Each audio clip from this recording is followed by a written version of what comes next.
So what are some of the differences between making bread with yeast versus making bread with sourdough starter?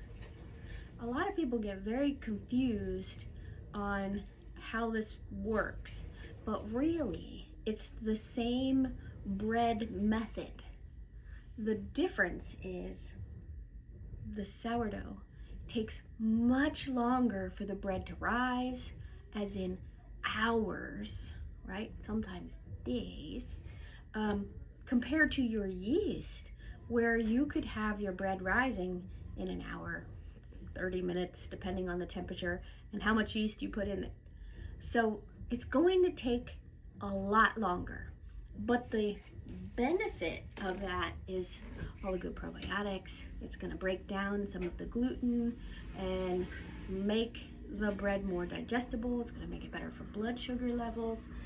It's pretty great in its health benefits, but the other cool part, okay, as like a foodie, is that the flavor of sourdough bread is just so complex.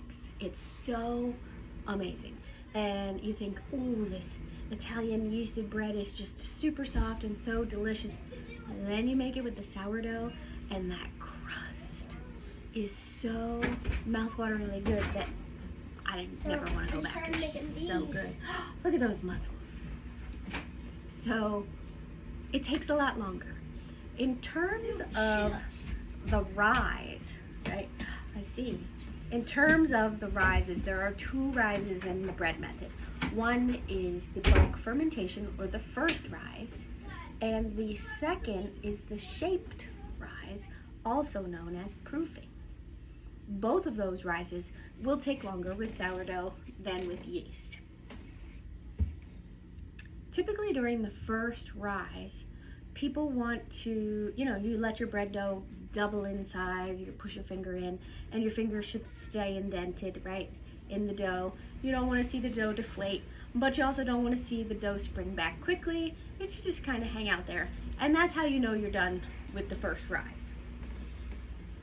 Well, with sourdough, you can do that finger poke test, but really what you're looking for is that you have this light, fluffy, air-filled dough that has risen some, say 25% of the height where it was, maybe 50% of where it was, but a lot of the time, if you get to the doubled height with sourdough, by the time you're done shaping and letting it rise again, you're now on the downslope of the fermentation, and the bread can turn out a little bit on the dense side because of that. So typically, especially if you're new, maybe you want to work for like a 25% to a 50% rise. And what does that even mean? I will show you. Okay, so you see how we'll use our sourdough starter as an example. This is the level that the starter is in the jar. Okay, 100% of a rise means it has doubled in height. Okay, now 50% of a rise means it would be half of that, and 25% of a rise would be half of that. So we're looking at a rise to there for 25%, 50%, 100% doubled. Okay, but more than the amount of the rise, it really comes down to, with sourdough, play with your dough. Start to play with your dough.